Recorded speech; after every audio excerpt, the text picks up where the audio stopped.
안녕하세요. 바쁜 하루 중에 이렇게 찾아와 주셔서 감사합니다. 오늘 이야기는 우리 주변에서 충분히 일어날 수 있는 이야기입니다. 보시는 동안 여러 생각이 드실 수 있습니다.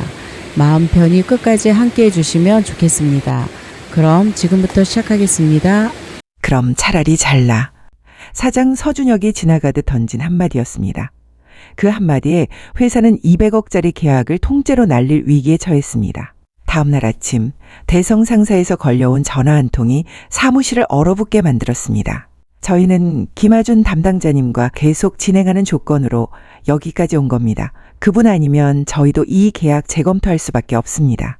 전화를 받은 부장의 손이 떨렸습니다. 사장도 부장도 과장도 누구 하나 김하준이 지금 어디 있는지조차 몰랐습니다. 6년 동안 회사 안에서 있는 듯 없는 듯 지내던 말단 대리, 그 사람이 사원증을 반납하고 사라진 지 채 하루도 되지 않은 시점이었습니다. 김하준 32세, 한강유통 영업관리팀 대리, 입사 6년 차였지만 회사 안에서 그는 늘 조용한 사람이었습니다. 회식 자리에서도 구석에 앉았고 회의에서도 먼저 나서지 않았습니다. 하지만 그가 없으면 하루가 굴러가지 않았습니다. 하준은 늘 팀에서 가장 먼저 출근했습니다. 탕비실 개수대에 전날 쌓인 컵을 씻어놓고 원두를 채우고 흘러넘친 쓰레기통을 비웠습니다. 간식 서랍이 비어있으면 퇴근길에 들러 조용히 채워놓기도 했습니다. 사무실 책상 위에 널브러진 서류며 개인 물건들도 대부분 그가 정리했습니다. 누구도 그에게 그런 일을 시킨 적은 없었습니다. 전화벨이 울리면 한 번 채 울리기도 전에 하준의 손이 먼저 수화기로 향했습니다. 다른 사람들이 딴 데 정신이 팔려있는 사이 하준은 이미 응대를 시작하고 있었습니다. 김대리 을지로 세원유통 좀 다녀와. 비 오는 날도 먼 지방 출장도 다들 꺼리는 외근은 항상 하준의 몫이었습니다. 공영식은 그런 날이면 사무실에 남아 에어컨 아래서 여유롭게 커피를 마셨습니다. 넌 외근 나가는 거 안 힘드니? 박선우가 한번 물은 적이 있었습니다. 익숙해지면 괜찮아. 하준의 대답은 늘 그런 식이었습니다. 일할 때 하준은 냉정하리만큼 정확한 사람이었습니다. 계약서 한 줄, 숫자 하나도 대충 넘기는 법이 없었고 누가 실수를 해도 감정을 드러내는 대신 조용히 바로잡는 쪽을 택했습니다. 그래서 다들 그를 무뚝뚝하다고만 생각했습니다. 하지만 회사 밖에서는 조금 다른 사람이었습니다. 매일 아침 가장 먼저 출근하던 하준은 건물 청소를 맡은 김 여사님과 늘 마주쳤습니다. 여사님 오늘도 일찍 나오셨네요. 그럴 때마다 하준은 걸음을 멈추고 먼저 인사를 건넸습니다. 탕비실에 들러 원두를 채우던 김에 커피 한 잔을 더 내려 청소 카트 옆에 슬쩍 놓아두기도 했습니다. 아이고 대리님, 매번 이렇게 안 챙겨주셔도 되는데. 그냥 지나가다 하나 더 내린 거요. 얼른 드세요. 경비원 아저씨한테도 마찬가지였습니다. 늦은 밤 야근을 마치고 나가는 길이면 항상 경비실 창문을 두드려 고생하신다는 인사를 잊지 않았습니다. 정작 같은 사무실 사람들에게는 말 한마디 아끼던 그가 회사에서 가장 눈에 띄지 않는 사람들에게는 누구보다 살가웠습니다. 하준의 능력은 그런 잡일에만 그치지 않았습니다. 화장 공영식은 거래처와의 약속을 자주 헷갈렸습니다. 2달 전에는 미팅 날짜를 잘못 알고 있다가 당일 아침에 알아챈 적이 있었습니다. 큰일 났다, 오늘 대성 상사 미팅이었어. 하준은 이미 전날 자료를 다 준비해 둔 상태였습니다. 자료는 준비되어 있습니다. 제가 같이 들어가겠습니다. 회의실에서 상대 측이 예상 밖의 조건을 들고 나왔을 때도 당황한 공영식 대신 하준이 낮은 목소리로 대안을 제시했습니다. 저희 쪽에서 납품 주기를 조정하면 그 조건도 맞출 수 있을 것 같습니다. 상대 측은 그 자리에서 바로 동의했습니다. 미팅이 끝난 뒤 부장 이석현이 흡족한 표정으로 말했습니다. 공 과장, 이번 미팅 준비 잘했네. 공영식은 자연스럽게 대답했습니다. 제가 미리 대응안을 여러 개 준비해뒀습니다. 하준은 아무 말도 하지 않았습니다. 송 대리가 맡았던 재무결산 보고서에서도 문제가 있었습니다. 숫자가 맞지 않아 이틀째 야근하던 송 대리가 결국 하준에게 슬쩍 자료를 넘긴 적이 있었습니다. 이거 좀 봐줄 수 있어. 나 이것 때문에 며칠째 잠을 못 자. 하준은 몇 분 만에 오류의 원인을 찾아냈습니다. 여기 이 항목이 이중으로 잡혀 있네요. 송 대리는 안도한 얼굴로 보고서를 정리해 부장에게 올렸습니다. 이석현은 보고서를 훑어보며 고개를 끄덕였습니다. 이번 결산 깔끔하네. 역시 꼼꼼하게 잘했어. 송 대리는 겸연쩍게 웃으며 답했습니다. 감사합니다, 부장님. 하준의 이름은 그 어디에도 없었습니다. 부장 이석현 본인도 크게 다르지 않았습니다. 본사 임원 보고 자료를 만들다 방향을 잘못 잡아 전날 밤 하준을 조용히 불러앉힌 적이 있었습니다. 내일 아침까지 이거 다시 정리해야 하는데 나 좀 도와줘. 하준은 밤늦게까지 자료를 다시 짜서 넘겼습니다. 다음날 임원회의에서 이석현은 그 자료로 칭찬을 받았습니다. 이석현 부장 준비성이 아주 좋아. 이석현은 겸손한 척 웃으며 답했습니다. 저희 팀이 다 같이 고생했습니다. 저희 팀이라는 말 안에 하준의 이름은 없었습니다. 사장 서준혁도 예외는 아니었습니다. 대성 상사와의 계약 조율 과정에서 위약금 조항 초안을 서준혁이 직접 손을 대다 실수로 숫자를 잘못 기입한 적이 있었습니다. 그 실수를 마지막으로 발견해 조용히 바로잡은 사람도 하준이었습니다. 서준혁은 그 사실조차 모른 채 계약서에 서명했습니다. 동기 박선우는 종종 그런 하준을 보며 답답해했습니다. 너 이 정도면 진작에 승진했어야 하는 거 아니야. 과장 실수도 내가 맡고 대리 결산도 내가 살리고 부장 보고서도 내가 만들고 심지어 사장님 계약서 오류까지 내가 잡았잖아. 하준은 그때마다 같은 대답을 반복했습니다. 그냥 하다 보니까 늘었지. 사실 하준의 실력을 몰랐던 사람은 없었습니다. 알고도 모르는 척 그를 이용해 온 것이었습니다. 언젠가 탕비실에서 공영식과 이석현이 나누는 대화를 하준이 우연히 들은 적이 있었습니다. 김대리 그 친구 진짜 일 잘하지 않습니까? 저희 팀 성과가 다 걔 덕분인데요. 알지. 근데 그런 애들은 승진시키면 오히려 손해야. 어차피 안 시켜도 불평 없이 다 하잖아. 그냥 지금처럼 부려먹는 게 회사 입장에선 제일 남는 장사지. 하준은 그 말을 듣고도 아무 내색하지 않았습니다. 그저 조용히 자리로 돌아갔을 뿐이었습니다. 그날 이후로 하준은 알았습니다. 자신이 몰라서 방치된 게 아니라 알면서도 철저히 이용당하고 있었다는 것을요. 같은 입사 동기인 윤서연 차장만은 조금 달랐습니다. 다른 부서였지만 신입 시절부터 하준을 지켜봐온 사람이었습니다. 한 달 전 거래처와의 계약서에서 조항 하나가 잘못 기재된 것을 하준이 조용히 고쳐놓은 걸 우연히 목격한 적도 있었습니다. 그거 김 대리님이 고치신 거예요. 제가 확인하다 보니까요. 별거 아닙니다. 서연은 그 대답이 늘 마음에 걸렸습니다. 별것 아니라고 말하는 사람치고 그가 처리하는 일의 양은 결코 작지 않았기 때문입니다. 그날 오후 팀 회의가 끝난 뒤 공영식이 서류를 던지듯 내려놓으며 말했습니다. 이거 왜 아직도 정리가 안 됐어? 죄송합니다. 오늘 중으로 마무리하겠습니다. 김 대리, 오늘 하루 종일 뭐 했어? 하준은 조용히 모니터를 바라보다 답했습니다. 오전에는 거래처 미팅 자료 준비하고 오후에는 계약서 검토했습니다. 말은 청산유수인데 결과물은 왜 이 모양이야? 옆자리 사원이 슬쩍 하준을 쳐다봤지만 아무 말도 하지 않았습니다. 사실 그 서류는 다른 팀원이 넘긴 자료가 부실해서 생긴 문제였지만 아무도 나서서 말해주지 않았습니다. 공영식은 목소리를 더 높였습니다. 넌 맨날 회사 나와서 뭐 하냐? 그때 지나가던 사장 서준혁이 그 말을 들었습니다. 걸음을 멈추고 사무실 안쪽을 흘게 봤습니다. 무슨 일이야? 과장 공영식이 하준 쪽을 눈짓하며 답했습니다. 아, 김 대리가 요즘 좀 일 처리가 느려서요.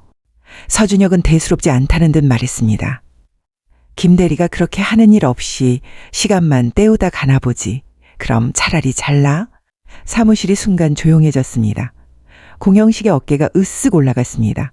마치 사장이 자신에게 큰 권한을 준 것처럼 느껴졌습니다. 사장님이 그렇게까지 말씀하시는데 공영식이 하준에게 다가와 낮은 목소리로 말했습니다. 그럴 거면 사표서 어차피 있으나 마나 한 사람이잖아. 하준은 고개를 들어 공영식을 잠깐 바라봤습니다. 아무 대답도 하지 않았습니다. 서준혁은 그 한마디를 남기고 곧장 퇴근했습니다. 지나가던 서연이 그 장면을 멀리서 지켜봤습니다. 하준의 표정이 무너지지 않았지만 그 침묵이 오히려 더 무겁게 느껴졌습니다. 그날 밤 하준은 자리에 남아 노트북을 켰습니다. 한참을 화면을 바라보다가 조용히 다른 창을 열었습니다. 사직서 양식이었습니다.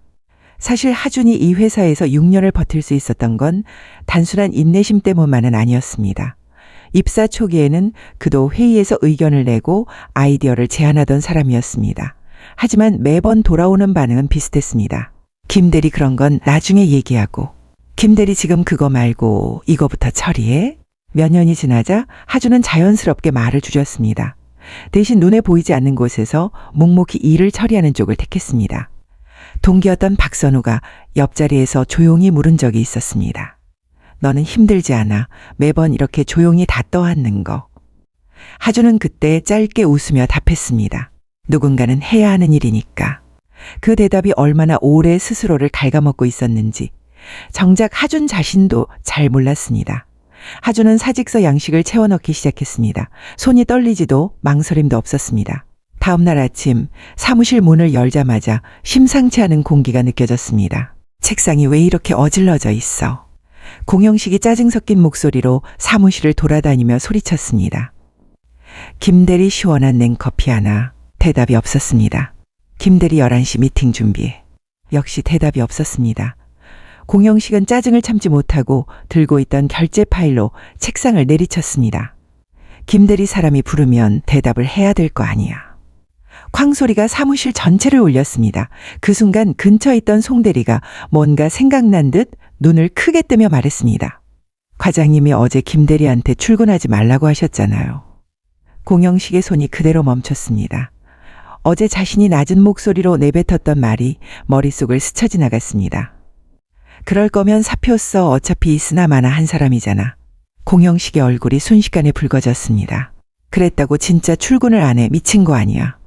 목소리는 컸지만 눈빛은 이미 흔들리고 있었습니다.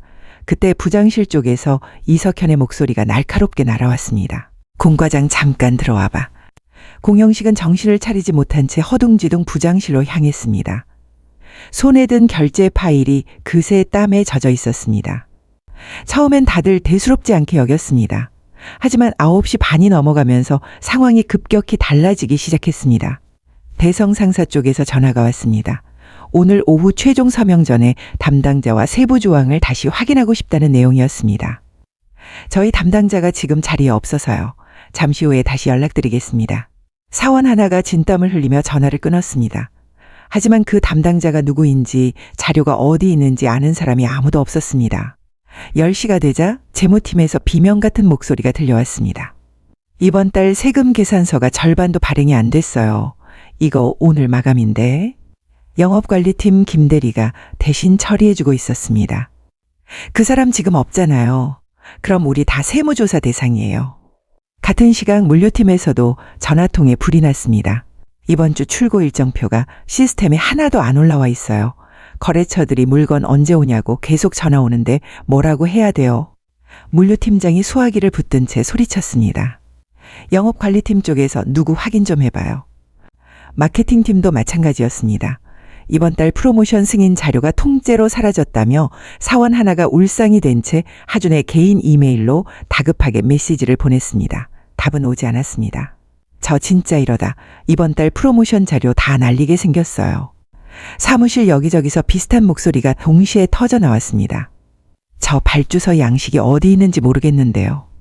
이번 달 정산 파일 위치가. 김대리 컴퓨터 비번을 아는 사람. 아무도 손을 들지 않았습니다. 11시 상황은 걷잡을 수 없이 커졌습니다. 대성상사 박준영 팀장에게서 다시 전화가 왔습니다. 이번엔 목소리가 훨씬 딱딱했습니다. 저희 쪽 입장 정리해서 말씀드릴게요. 이번 계약 김하준 담당자님과 계속 진행하는 조건으로 여기까지 온 겁니다. 그분 아니면 저희도 이 계약 재검토할 수밖에 없습니다. 전화를 받은 이석현의 얼굴이 하얗게 질렸습니다. 잠시만요. 그게 무슨? 저희도 오늘까지 답을 받아야 합니다. 김하준 담당자님 아니면 이 계약 진행하지 않겠습니다. 전화가 끊어졌습니다. 이석현은 수화기를 든 채 한참을 그대로 서 있었습니다. 그 말 한마디가 사무실 전체에 퍼지자 공기가 얼어붙었습니다. 이석현이 소리쳤습니다. 김대리 아니면 계약 자체를 안 하겠다잖아. 이거 지금 우리가 뭘 어떻게 할 수 있는 상황이 아니야. 사원들 사이에서 낮은 웅성거림이 번지기 시작했습니다. 이거 계약 날아가면 우리 부서 통째로 날아가는 거 아니야.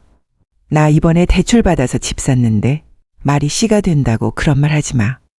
누군가는 벌써 인사팀 게시판을 조용히 새로 고침하고 있었습니다. 다른 누군가는 화장실에 들어가 조용히 이력서 파일을 열어보기도 했습니다. 공영식은 부장실에서 나온 뒤로 사색이 된 얼굴로 자리에 앉아 있었습니다. 손이 떨려 마우스도 제대로 잡지 못했습니다. 과장님 저 어떡해요. 저 이러다 진짜 다 잘리는 거 아니에요. 송대리가 다급하게 물었지만 공영식은 아무 대답도 하지 못했습니다. 점심시간이 되어도 아무도 자리를 뜨지 못했습니다. 도시락은 뜯지도 않은 채 책상 위에 그대로 쌓여 있었고 사무실 전화벨은 쉴 새 없이 울렸습니다. 이석현은 몇 번이나 회의실과 사무실을 오가며 진땀을 흘렸습니다. 이 정도였다고 이 정도로 그 친구한테 다 몰아준 거였다고 상대 회사까지 그 친구 아니면 안 된다고 못을 박을 정도로 이석현이 낮게 중얼거리며 머리를 감쌌습니다. 6년 동안 조용히 앉아있던 자리 하나가 사라지자 회사 전체가 무너지기 직전까지 몰리고 있었습니다. 오후가 되자 더 큰 문제가 터졌습니다. 대성 상사 계약건 언제까지야 이거? 이번 주 넘기면 위약금이야. 아무도 대답하지 못했습니다. 사장 서준혁이 부장에게 물었습니다. 이거 누가 담당이야? 과장님, 이건 누가 맡고 있었죠? 공영식은 식은땀을 흘리며 서류함을 뒤지기 시작했습니다. 이게 분명 어디 있을 텐데. 한참을 뒤지던 공영식이 낮게 중얼거렸습니다. 이거 김대리가 하던 거잖아. 그제야 사람들은 깨달았습니다. 회사에서 가장 중요한 계약건을 회사에서 가장 말단으로 취급받던 사람이 처음부터 끝까지 혼자 처리하고 있었다는 사실을요. 그때 대성상사 박준영 팀장에게서 다시 전화가 걸려왔습니다. 서준혁이 직접 받았습니다. 서준혁입니다. 전화 너머 목소리는 여전히 단호했습니다. 사장님, 아침에 말씀드린 대로입니다. 저희는 김하준 담당자님과 계속 진행하는 조건으로 이 계약 검토해 왔습니다. 오늘 안에 그분과 연결이 안 되면 저희도 다른 업체와 논의를 시작할 수밖에 없습니다. 서준혁의 얼굴이 굳었습니다. 잠시 시간을 좀 주시면 저희도 더 이상은 기다리기 어렵습니다. 오늘 안에 답을 주십시오. 전화가 끊어졌습니다. 서준혁은 소화기를 내려놓으며 낮게 중얼거렸습니다. 다른 업체와 논의라니 우리가 아니라 그 친구를 보고 계약한 거였어. 서류함 정리를 돕던 신입사원이 폴더 하나를 발견했습니다. 겉면에 아무 표시도 없는 파일이었습니다. 열어보니 지난 3년치 거래처별 계약 현황과 진행 상황이 날짜별로 빼곡하게 정리되어 있었습니다. 단순한 메모가 아니었습니다. 계약별 협상 이력, 담당자 연락처, 과거 문제가 됐던 조항까지 항목별로 색깔로 구분돼 있었습니다. 이거 뭐예요? 이렇게까지 정리해 놓으셨어요? 신입사원이 놀란 목소리로 물었습니다. 이석현이 그 파일을 넘겨보다 말을 잇지 못했습니다. 이거 인수인계 자료잖아. 이걸 왜 혼자 만들어 놓고 있었지? 아무도 그 질문에 답할 수 없었습니다. 파일 맨 뒤에는 대성상사 계약건에 대한 별도 메모까지 있었습니다.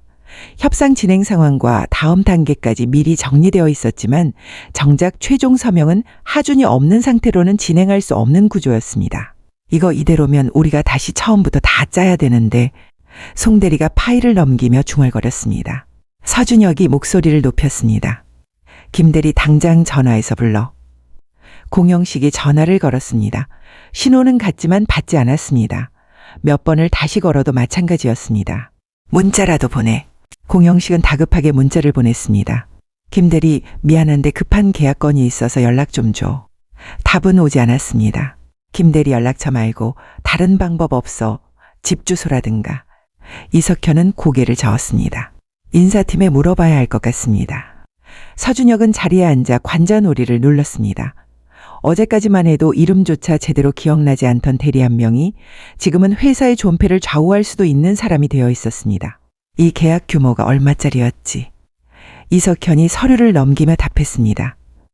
전체 계약 규모가 200억입니다. 위약금만 20억 가까이 됩니다. 사무실 안이 순식간에 얼어붙었습니다. 공영식은 아무 말도 하지 못하고 그저 서 있었습니다. 다음 날 아침 회장실에 다급한 보고가 올라갔습니다. 대성 상사와의 200억 계약이 위약금 조항으로 파기될 위기에 처했다는 내용이었습니다. 회장 윤대호는 보고서를 훑어보다 미간을 좁혔습니다. 이 계약 담당자가 누구였는데 지금 이 사달이 난 거야. 비서실 직원이 조심스럽게 답했습니다. 영업관리팀 김하준 대리였는데 어제 자로 퇴사했습니다.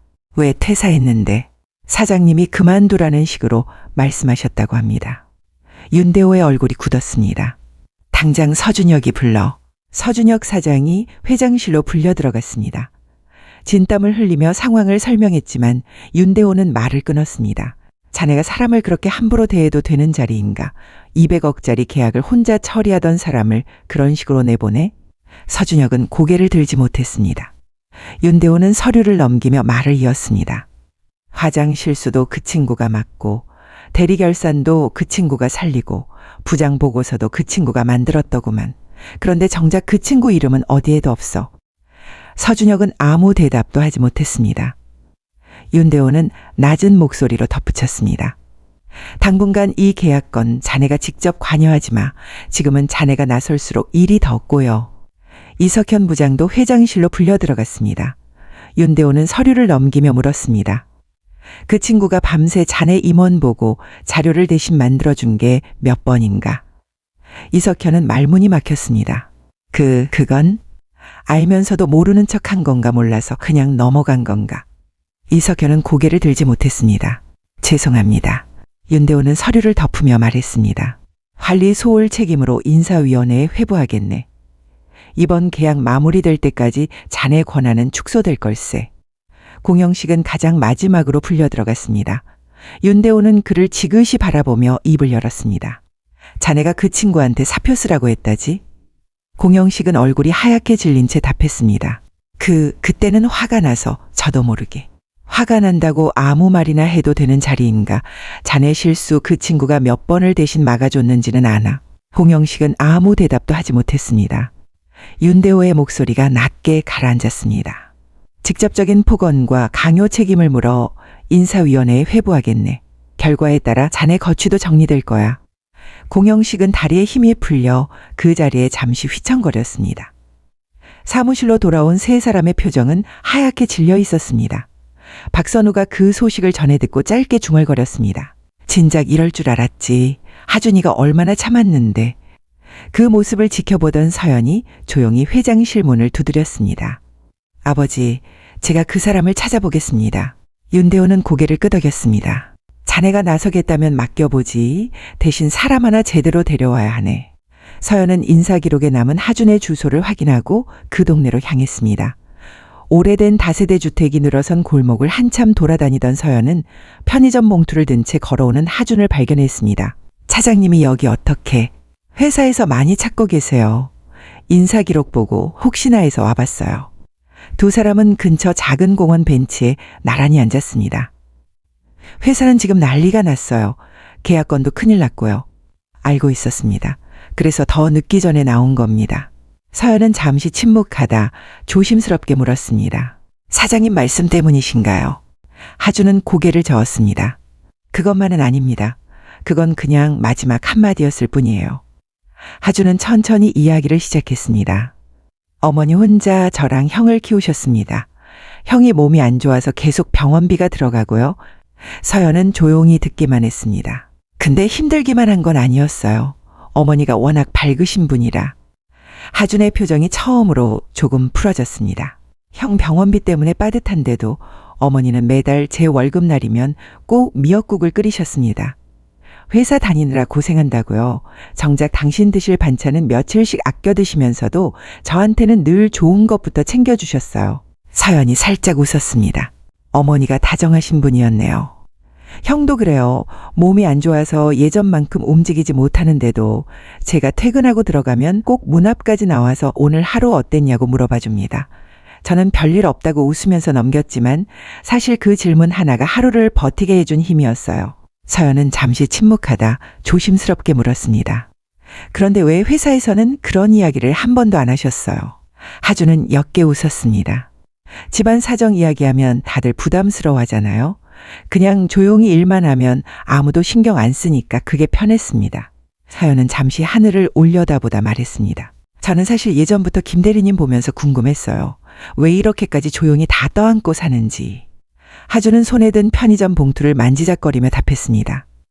가족들 보면 저도 그렇게 버텨야겠다는 생각이 들어요.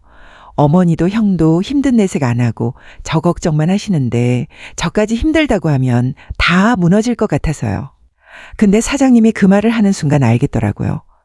저는 그냥 있어도 되고 없어도 되는 사람이었구나. 서연의 눈시울이 붉어졌습니다. 아니에요. 회사가 그걸 몰랐던 거죠. 김 대리님이 없어서 안 되는 사람이라는 건 제가 알고 있었어요. 그리고 어머니랑 형이 그렇게 아껴주는 걸 보면 김 대리님이 얼마나 소중한 사람인지 이미 다 알고 계셨던 거잖아요. 하주는 그 말에 한참 아무 대답도 하지 못했습니다. 서연이 조심스럽게 말했습니다. 회장님이 직접 사과하고 싶어 하세요. 저와 함께 가주실 수 있으세요? 하주는 잠시 망설이다 고개를 끄덕였습니다. 다음 날 서연은 하준과 함께 회장실로 향했습니다. 윤대호는 자리에서 일어나 직접 손을 내밀었습니다. 자네가 김하준 대리로군. 그동안 자네의 능력을 아무도 몰랐구만. 하준은 담담하게 고개를 숙였습니다. 윤대호는 하준을 지그시 바라보며 말을 이었습니다. 능력이 있고 자질이 있으면 그만한 일을 해야지. 자네가 왜 그만두나? 하준은 잠시 침묵하다 답했습니다. 능력을 알아봐주는 곳이 없었으니까요. 조용히 일한다고 없는 사람 취급받는 게 당연한 곳이라면 있을 이유가 없었습니다. 윤대호의 얼굴에서 웃음기가 사라졌습니다. 그건 내 잘못이네. 회사가 사람을 어떻게 대해야 하는지도 모르고 있었어. 미안하네. 서준혁 사장과 관련 임원들은 이미 문책이 끝났네. 자네만 괜찮다면 다시 돌아와서 그 계약을 마무리해 줄 수 있겠나? 하주는 잠시 생각하다 답했습니다. 조건보다 이번엔 제대로 봐주시겠다는 말씀이면 됩니다. 윤대호는 짧게 고개를 끄덕였습니다. 그건 약속하지. 하주는 다시 사무실로 출근했습니다. 자리는 그대로였지만 사람들의 시선은 예전과 달랐습니다. 공영식은 어색하게 자리에서 일어나 고개를 숙였습니다. 그동안 미안했습니다, 김 대리님. 하주는 짧게 고개를 끄덕였습니다. 하주는 곧바로 서연과 함께 대성상사와의 200억 계약 협상 테이블에 앉았습니다. 대성상사 박준영 팀장은 하준을 보자마자 반가운 기색을 감추지 못했습니다.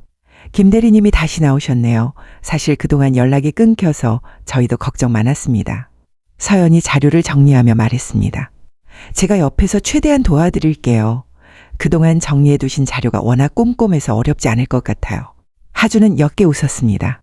그동안 만들어둔 게 이럴 때 쓰일 줄은 몰랐습니다. 협상은 예상보다 빠르게 진행됐습니다. 대성 상사 측도 하준이 다시 계약을 맡았다는 소식에 신뢰를 회복했고 위약금 조항 없이 원래 조건대로 계약이 최종 체결됐습니다. 계약서에 도장을 찍던 날 회의실에는 짧은 박수가 터졌습니다. 이석현이 하준에게 다가와 어색하게 손을 내밀었습니다. 고생 많았어. 이번 건은 진짜 자네 아니었으면 큰일 날 뻔했어. 하준은 그 손을 잡으며 짧게 답했습니다. 네, 다행입니다. 그날 오후 회장 윤대호가 직접 사무실로 내려왔습니다. 전 직원이 모인 자리에서 그는 나지막이 입을 열었습니다. 이번 200억 계약을 되살린 김하준 대리를 오늘부로 과장으로 승진시킵니다. 사무실에 박수가 터졌습니다. 윤대호는 말을 이었습니다. 그리고 이 모든 과정을 함께 이끈 윤서연 차장도 부장으로 승진시킵니다. 직원들 사이에서 짧은 웅성거림이 일었습니다. 윤대호는 잠시 뜸을 들이다 덧붙였습니다. 참고로 윤서연 부장은 제 딸입니다. 그동안 여러분과 같은 사원으로 일해왔습니다. 사무실 전체가 얼어붙었습니다. 공영식은 그 자리에서 얼굴이 하얗게 질렸습니다. 이석현도 말을 잇지 못했습니다. 누구도 예상하지 못한 사실이었습니다. 서연이 담담하게 웃으며 말했습니다. 그동안 잘 부탁드렸는데 이제야 제대로 인사드리네요. 사무실 여기저기서 낮은 탄성이 터져나왔습니다.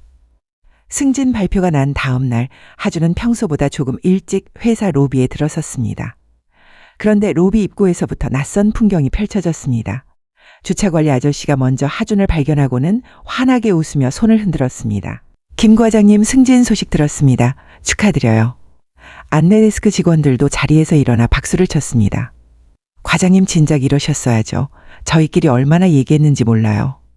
그리고 청소를 맡은 김 여사님이 카트를 세워두고 다가와 하준의 손을 꼭 잡았습니다.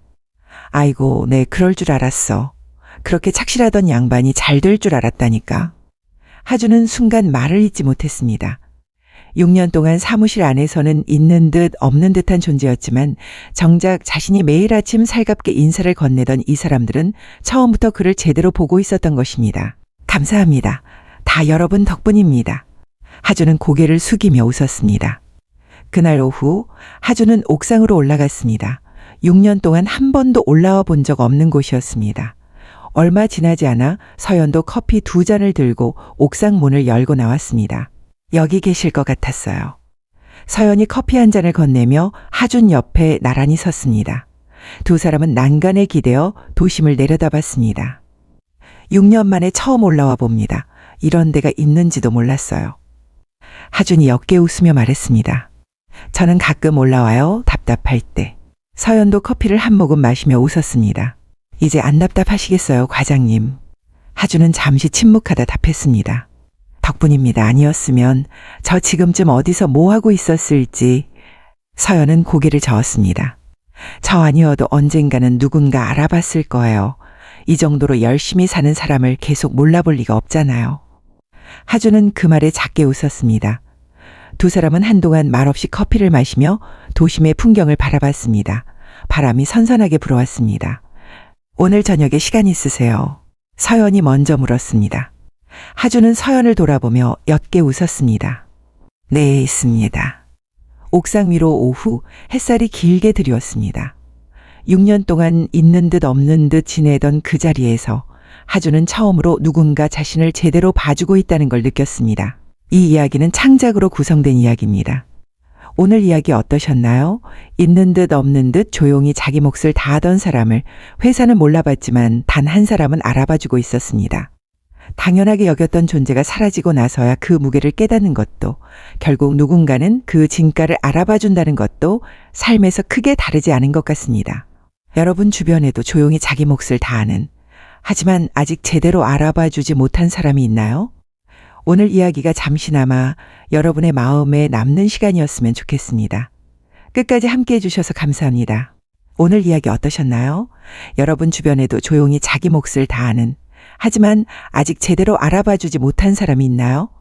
오늘 이야기가 잠시나마 여러분의 마음에 남는 시간이었으면 좋겠습니다. 끝까지 함께 해주셔서 감사합니다.